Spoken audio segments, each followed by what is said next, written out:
Hello and welcome to Talk Spooky to Me, the Ghost Story Guys mail show. I'm Brennan Storr. I'm Paul Bestall. And this is our opportunity to hear from you, our listeners. Paul, my friend, how are you doing? I'm doing very well. I'm surprising myself by how well I'm getting through January, but I'm keeping busy and still eating lots of cheese. Which is impressive because you have new face that you have navigated in the time since we last spoke, and it's only been a week. Well, it came as a surprise to me as well. Yeah, so you had a bunch of teeth replaced. Yeah, first time I can smile properly for 20 years. It looks great, absolutely, it looks fabulous, but I can't believe you're healed up already. If I ever have to get that done, you're going to find me on my fainting couch with Doc Holliday. Yeah, I was very upset because he said, you can't eat crisps for 24 hours. I was gutted. 24 whole hours? How did you survive? I went and bought some crisps that melt in your mouth. You didn't? I bought some Quavers. These Quavers sure taste like pennies. This was worth my time and money. Well, to be fair, everything for 2 days tasted like blood anyway, so it didn't really matter what I ate. Fair enough. I understood how a dog man feels now. I don't get it. Dog men, you know, just ripping things to bits with their mouths and all they can taste is the blood of things they're eating. And that's how it felt for me. That's on the dog man. You know, In-N-Out Burger exists, guys. Just make better choices. So I'm still a bit sore, a bit achy and stuff, but yeah, I'm almost healed. Well, you look great. Thank you. It is not for naught. Thank you very much. I'm still not used. No, I still don't know how my mouth works though. It's all very strange. I can't help you with that, and I do not care to entertain this line of inquiry further. Yeah, I'm not going to say anything else. Thank you. Yes. Well, now, this makes my story seem, even sadder than it already would have been. I recently went to go see the movie Night Swim at the Landmark Cinema here in London, and it was fine. It was a solid January horror flick, but I don't know what was going on or why the Landmark Cinema number 7 was so hot that you could cook an egg on the leather of the seat I was sitting in. But I have never had to get up and take breaks from a movie theater like it was a sauna. It was baffling. I said to the guy, I said, hey, can you do something about this? This is not great. Yeah. And I think he turned it up just to spite me. It was insane. I've never experienced that. I actually had to, I got up about 5 times and just stood out in the lobby. So this is also not fair to Night Swim, because it is hard to focus on a film when you're thinking, are my organs cooking? I felt like that once in Turkey. Well, at least you were in Turkey, not a movie theater in Eastern Canada. What happened in Turkey? It was the 49 degrees. Jesus Christ. It's the only time I've ever got sunstroke. That'll do it. It was hot. I cannot imagine. I think the most I've ever experienced was during that heat dome in Western Canada a couple of years ago. That was 43, 42, and it was rough. It was rough, especially for someone who doesn't do the heat very well. But 49 is inconceivable to me. Yeah, even breathing made you sweat. Ugh. I do that anyways, just because I'm in bad shape. Well, thankfully, it is not 49 degrees here, but we are warmed by the fires of our listener mail. That doesn't make any fucking sense. I don't care, whatever. That was beautiful. Thank you. Thank you, Paul. Thank you for lying to me. This is what true friendship is. It's a transatlantic love. Exactly. It's the title of our new podcast. Check it out next week. But yes, we have a lovely selection of listener mail, and so let's get right into that mailbag. Our courteous and efficient staff is on call 24 hours a day to serve all your supernatural elimination needs. We're ready to believe you. All right, so our first letter is from Marissa. Marissa says, Brennan and Paul, you hysterically brilliant and gloriously nerdy voices in my ear. Geez, Paul, did we write this? Shh. Right, sorry. Yeah, this is the great and true secret of the show is that I write all the emails for Talk Spooky. Boy, you guys are so great. Reminds me of another show out there, covering 14 topics. Anyway, moving on. Oh, how gloriously bitchy of you. Hey, Don't want shit? Don't shovel it. All right, so Marissa says, first listened to maybe July, August 2023, and loved it so much I stopped and went back to the very beginning and have been binging ever since. As of today, I'm nearing the end of December 2023 and should be caught up soon. Don't know where I'll find the patience to wait for new episodes. Hey, Marissa, there's a whole bunch of content on the Patreon. Just saying. Or via Apple Podcasts. Anyways. I recently heard you, Brennan, mention not watching Canadian TV shows and caught myself scoffing out loud at my desk. One of my absolute favorite TV shows is a Canadian-based series called Lost Girl. I cannot explain the deep love I have for the show, watching it more times than I care to admit. There I was introduced to so many more lesser-known supernatural and mythical creatures. Then I hear you guys mention a few on the show and I get so excited like, hey, I know that one. I'm sitting here trying to figure out how to best describe it, and I can't without making it sound campy. Supernatural beings living among us, fun and informative lore, and a super hot succubus raised by humans learning who she is, navigating a whole new Fey world, and righteously kicking ass. I know I can't sell it with these words. I don't know. You just sold me. But if either of you find yourselves in the mood to try something new, well, possibly new to you, will you please give it a shot? I know it's streaming on the WB. Thanks for being real and relatable and all around awesome. You can't possibly know how many souls you've saved just by being here and letting people know it's okay to not be okay. You shine a light of hope, help, and understanding. Love the show and you two bright, curious guys, not in a weird way. Happy New Year, take care, and keep on keeping on. Marissa. Well, Marissa, that's lovely. Thank you so much. And I've funny enough, someone else has mentioned Lost Girl. So I think I'm going to have to try and seek it out. Again, I haven't watched it myself, but I believe another listener at one point mentioned it. So it's time for me to get off my ass, or I guess get on the couch and watch it. Have you seen it, Paul? No, I am aware of it, though. There was that whole spate at the end of the noughties when lots of television executives went, oh, Supernatural seems to be doing well. Why don't we do something similar? So you had Lost Girl, Grimm is another one. Oh, yeah, Grimm. I heard about Grimm. I think Grimm, if I'm not mistaken, is the one... Yeah, Reggie Lee, yep. I believe, is on Grimm. And he is... I know him from the Jason Statham movie Safe, which I adore.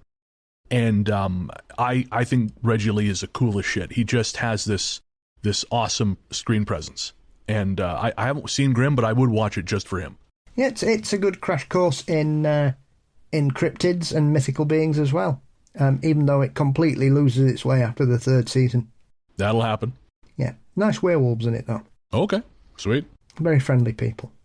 All right, we'll add Grimm to my list of things. But yeah, I'm gonna give that a watch, Marissa, because I'm looking for a new show. Although I don't watch a ton of TV when Nick's not here, but I will see if I can give that a shot, because it's nice to have something to watch on the treadmill, or when I got a few minutes to spare before I gotta go do something else.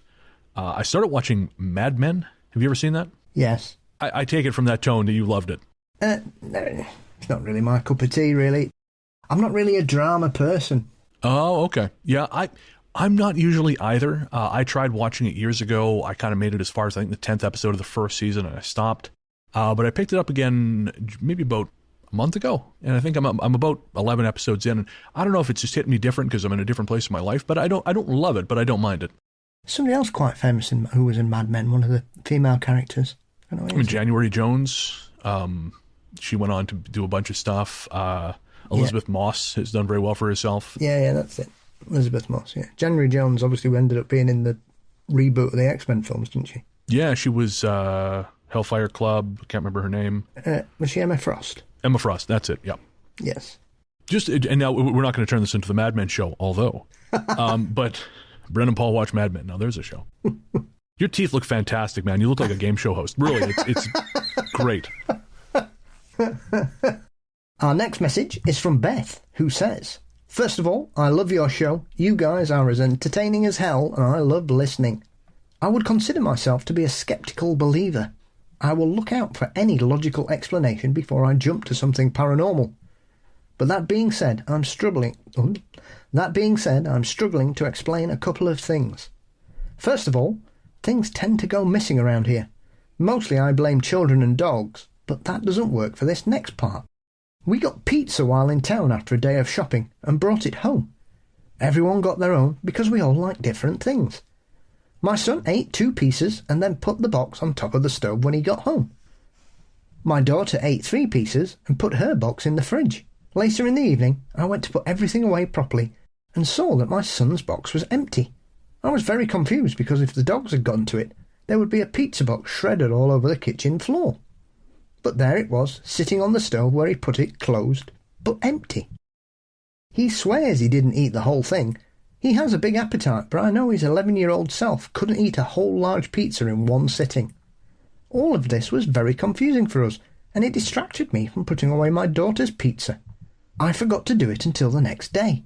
She'd put it in the fridge, but when I opened the fridge, her box was gone. No pizza, no box, nothing. She didn't touch it after putting it in the fridge, and I know it was there because I saw her put it in there. My son wouldn't have eaten it because he doesn't like her pizza. These aren't the only things we can't explain. While my kids and I were in the kitchen, we all saw a knife move on its own.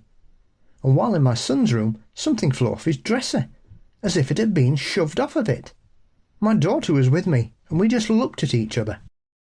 We don't feel any bad vibes or feelings in this house, and there isn't any malicious intent that we can see. I have spoken aloud in the house that we don't mind you being here as long as you don't harm or scare us. Otherwise, welcome. Anyway, sorry this is so long and rambling. Again, love your show. Keep on keeping on. Beth. Well, thank you, Beth. I don't really have any answers, but I will say if I was a ghost, I would be a pizza-eating ghost. Pizza-eating poltergeist. You know how Houdini and his wife supposedly had that code? So when he died, he would, if you know it was him because he came back and gave her the code. Yes. Mine will be the kind of pizza that I ask my wife to leave out and whether or not it disappears. It's odd. If like you say, if you've got a dog, dogs are not the tidiest of eaters. We had a pizza incident here the other week where we left a few slices on the side, and Theo came in with the last one he hadn't eaten to show us, for whatever reason, that he was eating it. But by the time we checked, he'd eaten the rest, and it was the last bit that he had to eat that he decided to bring in to show us, which is just one of those things. But yeah, it's a bit odd. I do like the fact that somebody can describe themselves as a sceptical believer even though there's things jumping off objects. That is a good point. Although I think if a knife was jumping around my kitchen, I would also try and not believe it was happening. Didn't see that. Just putting that knife in a locked box. Like that's going to do anything. I mean, you're talking to a guy who keeps his car keys in a Faraday cage, so let's not rule out my wanting to try and control the environment. Okay, Tesla. For the record, I do this because my new car, has a remote fob on it. And because Nick worked for the police for so long, we're both very conscious about and kind of keep up with the way people steal things. Yes. And one of the ways people steal new cars now is you can't hotwire them. You basically use repeaters to duplicate fobs and extend fob ranges to get to the car and then just fuck off with the car. So you put the fob in the Faraday cage, it cannot. And if I say Faraday cage, it's a lined box. Yeah. But I toss it in there, and it stays. My crappy little car stays unstolen for another day. Mm. But I'm not paranoid. Who told you that? Yeah, it's better to be safe than sorry. Yep, that's it. It was cheap. It was $20, and like I said, I am hyper conscious. I say Nick worked for the police. I have spent some time in my life in the presence of criminals.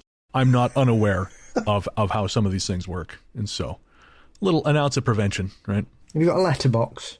No. So you cannot push any bullseyes through them. Oh no, no, because we had a spate here with people using fishing rods. Oh really? Yeah, and fishing, like trying to fish, get the keys, and then wheel them in. So I always keep the keys well away from the letterbox. I love that we have both separately in our life arrived at this place where we understand how people steal cars. There's the ties that bind us. Amazing teeth and awareness, unusual awareness of car theft practices. It's a lot harder than the old days where you could just use half a tennis ball to rob a car. You were telling me about that. You just kind of like, you put it over the lock. Yeah, you pop it. Madness. Power of air. I love when everyone's like, man, you could fix cars in your backyard. It was so much better. Yeah, and a gerbil could steal them. Not a very clever gerbil either. Half a tennis ball and a wire coat hanger. You were made for life. What a time to be alive. Fast and the Furious Rotherham. That's what that is. It's mostly just Furious. The Meth and the Furious. Yeah. So Beth, I unfortunately, we can't shed any light on that, but I'm sympathetic because if someone ate my pizza, I would be pissed. Try and do some experiments to see which is its favourite topping. This is a great excuse to order more pizza. Absolutely. Not that I ever need an excuse, but yeah. See if you can find somewhere that actually sells a decent bolognese pizza. What is that? Pizza with spaghetti bolognese, but no spaghetti on it. So it's like bolognese, so it's like mince and basically like the bolognese, but with no spaghetti. Okay. Does cheese go on that? Yeah, oh yes, of course. Oh, okay. And that's it, just that. So it's the bolognese portion on a pizza. Meat sauce on pizza. Yes. Okay. That's a new one on me. I mean, cultured. All right. That's what we were when we were kids. For sale in the local pizza shop. Okay. All right. Now, was this pizza shop operated out of a garbage can by a green Muppet named Oscar? Was it... No, it's one of those pizza shops where it was called something like Fratelli's or Borelli's or something, and there was nobody in that shop that had anything to do with Italy. Oh, yeah. Vancouver used to be like that back in the day. I was very pleased here when I moved to Sheffield. We have got like a family ice cream shop called Granelli's, which is like fourth generation Italian proper ice cream, which is in a really rough part of Sheffield and with nothing around it, off a roundabout, and people still make a pilgrimage to get some Granelli's ice cream. That's 100% a crime organization that they put up the ice cream shop as a front and then just realize, hey, this is actually better. No one's shooting at us and we're making good money. Let's just do this. To be fair, one of the few nationalities organised crime syndicates I haven't met in Sheffield is the Italians. Well, we're not a very outgoing people. I'm actually on the back of that. I'm going to throw in an email that I was going to read later in the show. That's from Daniel. Daniel says, I'm a supporter via Apple, and I binge listen to the Cheech and Chong of the paranormal world. I'm fine with this. I'm actually really good with that. This question is for Brennan. I know you say you're Italian, but your name doesn't sound Italian at all. It sounds more Irish than anything else. I'm just wondering, are you full-blooded Italian? My father's family was from Italy, from Avellino. I ended up taking my mother's maiden name because I did not have the best relationship with my father. He was difficult and quite scary at times. And it's funny. This is like the second or third time someone's asked this, because otherwise I just kind of brush it off. But I figure I'll mention it here. I'm according to Ancestry, I am 44% Italian from Calabria. That's where my family is from historically. I have an Irish name. Yep. My last name is Storr, which is like my grandfather was English. He thinks it might come from like Storstad or something. Anyways. Yeah, I am. My mother's maiden name, I'm not going to say here because, I'm also not going to name my fucking first dog in my elementary school in case anyone's trying to break into my bank account. But yeah, so no, my like I said, I'm not going to say my mother's maiden name, but yeah, I come from a long line of like people whose names end with like Utsi and Ini and Otsi, and yeah, my mom's side is the one that's actually Italian. My dad's side. My dad was adopted, so we only just recently discovered his side. That's mostly Irish and French. But my mom's side, they're all very short. They're all very angry. They all hold grudges. And we all have exactly the same laugh, which is kind of funny. So if you've heard my laugh, that's my family's laugh. That's how we all laugh. And one of the greatest moments of my life was when my uncle, who used to manage a local video store, we would all kind of meet there to chat. And it would just be that, so-and-so finished work and they came by to see him and I just happened to be there. And there was at one point like 5 of us out in the parking lot. They're all smoking. And we all laughed at something and it was 5 very small, very angry people just throwing their heads back and screaming laughter to the sky. And one of the greatest moments of my life. So yeah, that is the case, Daniel. Like I said, I am 44% Italian. According to Ancestry.com, their DNA profile. The rest of it kind of keeps shifting. I'm up to about 25 to 26% Irish at the moment. There was briefly a period where there's 2% Nigerian, which was very funny. That has since shifted away. Very disappointed about that. Jared writes, I've been catching up on your podcast lately, and I am currently listening to your Messages from Beyond episode, and you mentioned the Not Dear, aka SCP, 6448. I got so excited when you made that connection, because whenever you tell a story involving a deer, I think about the SCP. Now, I know the SCP Foundation is not real by any means, but I'd like to think that maybe the inspiration for some of them came from real experiences, like the not deer. Anyways, I really enjoy the SCP, wiki, and all that, so it really made me happy to hear you guys bring it up. Keep up the good work, you guys never fail to brighten my day, with many fist bumps. Jared. So thank you, Jared. And for reference, the SCP is Secure, Contain, Protect, I think, and it's like a collaborative writing site. So like a big directory of creepypasta based around cryptids and spooky stuff. I'm only kind of passingly familiar with it, but I do love stuff like that. Like you and I obviously we're talking up Luke Phillips' Rogue, and the way it kind of alludes to these worlds that are aware, these sort of official worlds that are aware of the existence of all these crazy spooky things in fiction. And I love that. That's one of my favorite topics, is just like this weird kind of crossover between government and the spooky, and kind of conspiracy and the spooky. Steve Strett's Mastodon is a little like that. It's a good chuckle as well. I do like it. Like we talked about the not deer. There's a picture on that particular entry where there's a deer trying to knock the 7 bells of shit out of each other. Always good to see people terrified watching them have a massive scrap on a highway somewhere in North America. Yeah, I mean, anytime large animals start beating on each other, I tend to, at least be slightly alarmed, because they are both A, larger than me, and B, infinitely more capable of defending themselves. Watch from a safe distance. Yeah, exactly. I mean, you think about it, like not deer, but almost every wild animal, it survives by killing its food with its face. Its face. I have thumbs. I don't kill my own food. I get upset if my Taco Bell order takes too long. And you're gonna put me up against something that can kill its own meal with its mouth? No, sir.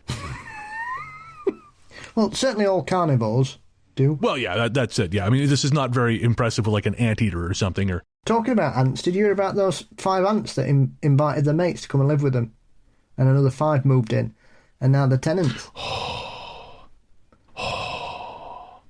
Get off the stage. Boo. Gong. Gong. Eat it. On that note, we're going to take a quick break for some ads. Just marinating that for a moment.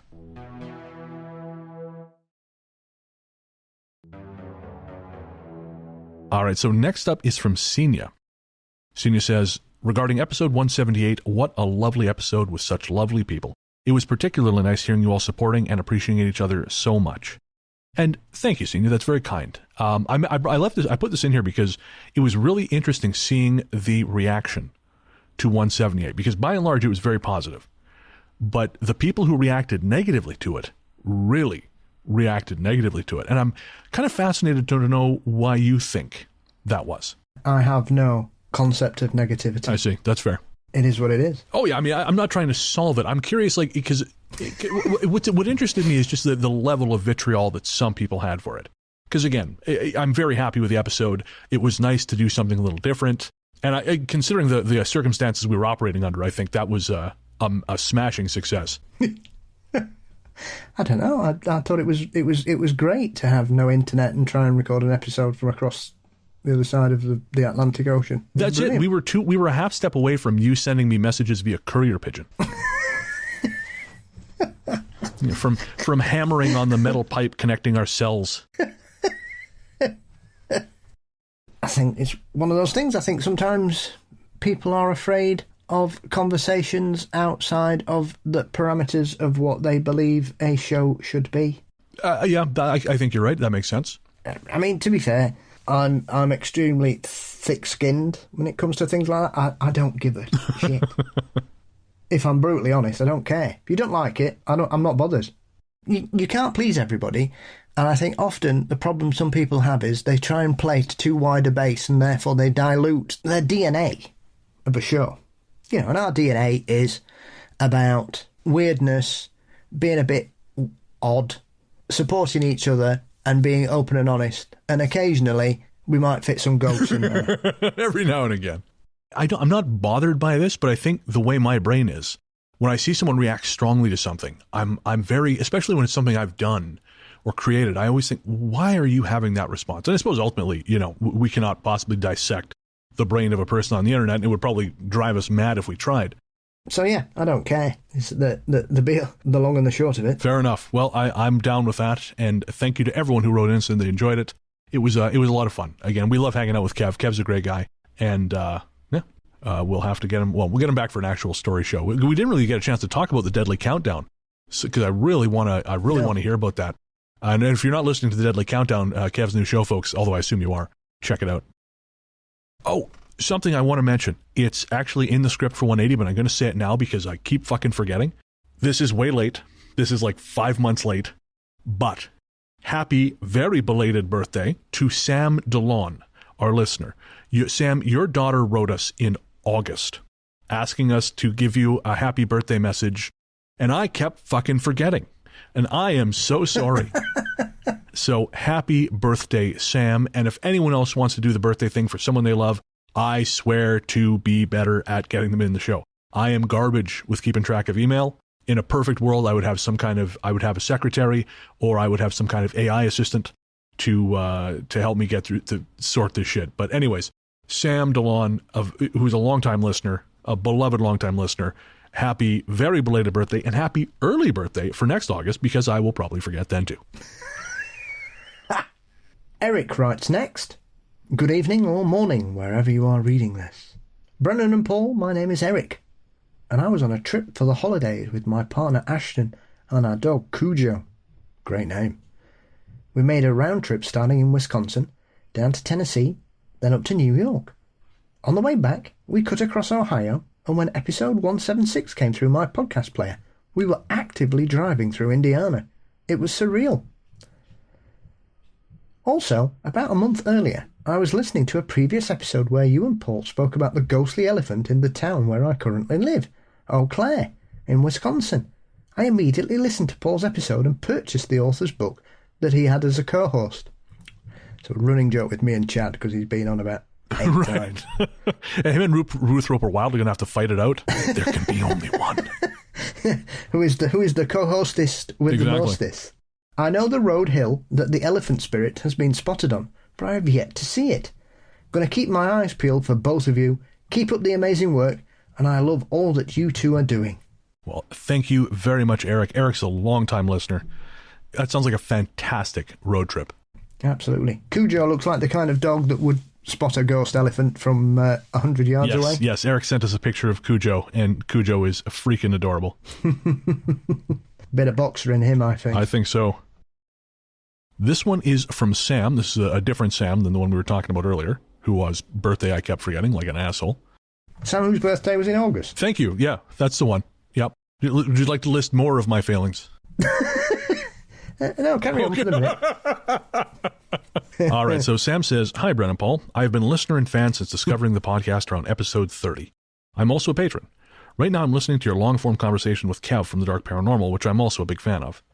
At this confusing and transitional time of year, I am, like many folks, conducting an internal conversation about the coming year, what to focus on, where I want to be personally and creatively, and what to try not to do or repeat from 2023. For me, the current episode is amongst your very best, so much that it is making me laugh at and empathize with. I'm sure you don't need any advice from this 50-something former UK serviceman / photojournalist / high school teacher, so I won't bore you with homilies or other bullshit. However, I would like to sincerely say thank you for your work. I laugh and often get the creeps simultaneously with each episode. You certainly ring the bell of recognition with much of your less narrative-based content, as well as giving people the opportunity to air their stories. A valuable and engaging mix. I've been around a bit and met a few people, a lot of whom I fear I am not willing to spend much time on. Correspondingly, it is a certain fact that you would both have been very welcome in a trench with me and my mates. Kev too, even though he is a scouser. Kind regards and all the very best for continued success and personal balance in the coming year. Best, Sam. I love when there's very specific English jokes and I just have to nod. Fuck those guys, am I right? Yeah. Everybody, we all say that about wherever we are. Wherever we're not from, we'll just slag them up. Yep. I mean, I think that's got to be a worldwide thing. When Revelstoke used to slam the neighboring towns, and the neighboring towns used to hate us. So yeah, it was very strange. I remember when I went to Norway for my brother's wedding, and one of the Norwegians there told me a joke and said, "What do the Finnish have for breakfast? A cigarette and vodka." Ha ha ha ha ha ha. And then somebody explained to me that basically Finland is the butt of all Scandinavian jokes, apart from people who live in Finland. Which I think is a bit rich, really, because if it wasn't for Finland, they'd all be in Russia. I mean, it sounds like the Scandinavian sense of humor is very much like the German sense of humor.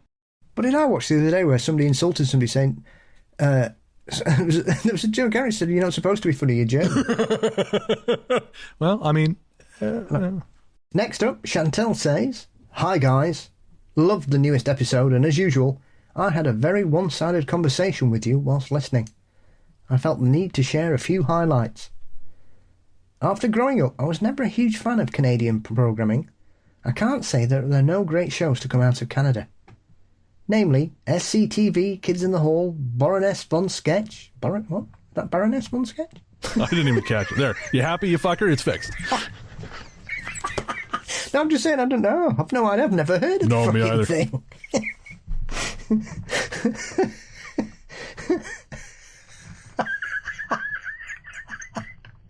I'll take that from the beginning of that paragraph. Although growing up, I was never a huge fan of Canadian programming.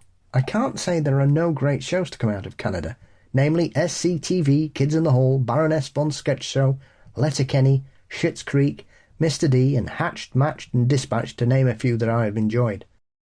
The last one is disturbingly funny and would never have been aired in the US with all the conservative broadcast standards and practices. The second thing that had me wanting to write was the mention of electrical zapping to the brain. The antidepressant Effexor, when stopped or when a few doses are missed, will cause this sensation. It will also cause numbness around the mouth and a disjointed feeling between your movements and your brain. And I know this from personal experience, as I thought I was having a stroke or something. Finally, I would like to take this moment to wish you both a very Merry Christmas. Chantel.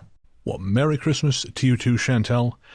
Funny you mentioned Effexor. That was actually what the fellow I mentioned who had the head zaps, it was Effexor that he had stopped taking that gave him the head zaps. It sounded like a real shitty deal. My only experience coming off antidepressants was Paxil, and this is like 20 years ago now. I just felt very dizzy and like, I don't know, vertiginous, is that right? I had vertigo, basically. Yeah, no, that was a bad scene. As far as the shows you mentioned, I've never heard of Baroness Von Sketch or Hatched. I think it's actually Hatching, Matching, and Dispatching. But I'm not. I looked it up. It's the only reason I know this. Mr. D, I don't know. Schitt's Creek is a great show. Nick and I really, really love that, and I know she's watched it through, I think, 2 or 3 times now. It's too emotional for me. I can't watch it more than once. I like my sitcom. If I'm going to rewatch a sitcom, it's got to be really frothy and insubstantial, like 30 Rock or actually I think 30 Rock might be the only sitcom I've watched multiple times. But yeah, have you ever seen any of this stuff like Kids in the Hall, Paul? I think Kids in the Hall, was that like a comedy sketch show? I think it was showing it because Channel 4 had a thing where in the 80s they'd show a lot of Canadian stuff. I think they must have got a deal on it.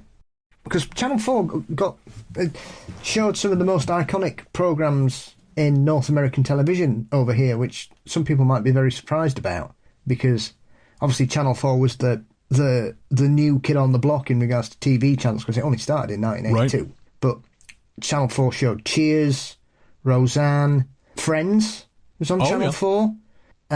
So they had some pretty big shows, and there were numerous things that they'd show in the 80s. So I think I have stumbled across Kids in the Hall, and obviously Schitt's Creek I've seen bits of. I've never watched any of it properly, but I'm fully aware of it and the plot and the characters in it, especially as they did a very toe-curlingly strange award acceptance thing during the pandemic. One of those where somebody nearly as unfunny as that comedian that was presenting the Golden Globes. I didn't watch it, but I heard it was Joe Coy.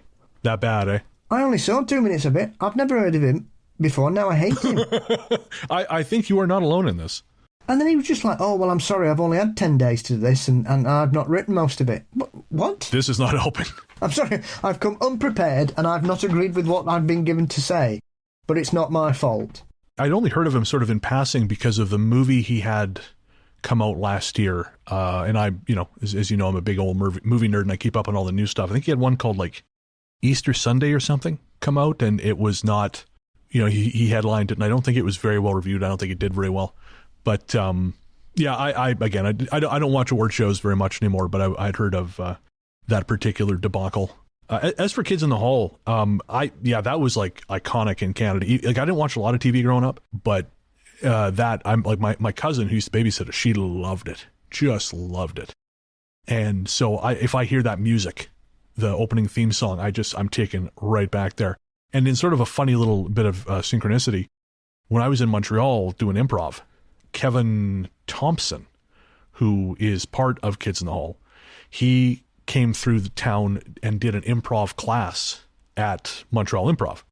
And everyone was kind of like, oh man, are you gonna go? And I thought, well, I've never thought, boy, I need to meet this guy. And I'm not really up to the level where I think it would be valuable to me. And then one of the instructors told us a story, and they said, oh yeah, I met him at Montreal Comedy Fest. He was in the green room and he just wouldn't stop talking about his divorce. It was weird. It was to the point where, like, he's joking, but he's not joking, and it got kind of uncomfortable, and I thought, I really want to meet this guy now. This really sounds like someone I want to spend an afternoon with. And apparently he's a great, he's great at improv. He's a brilliant comic, very funny guy. But I didn't go to the show. Kevin Thompson, if you're listening, I'm a fan. That was not a ringing endorsement for where I was at that point in my life last year. The other thing I always remember as well is the Just for Laughs comedy festival that is held in, is it Montreal? I believe so. Yeah, so that's probably where I know most of the cast from. Like Dave Foley. Dave Foley. Actually, Kevin Thompson was, because I feel bad for saying that now, he was also brilliant in a movie that Nick and I rewatched. I think because you and I talked about it. National Lampoon Senior Trip. He plays the crazy crossing guard who's obsessed with Star Trek and stalks them throughout the film. And we rewatched it recently, and he's still very, very funny. Terrifying, like creepy as shit, but very funny. So that has been our journey through Canadian television vis-a-vis Chantal.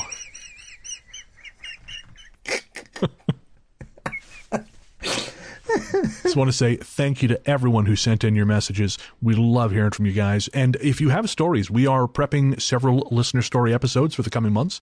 So if you have a paranormal story you want to tell, ghoststoryguys@gmail.com, send it in. We would love to get it on a show. I know we have a listener story episode locked, I think for 181, and we would love to do some more. So again, ghoststoryguys@gmail.com.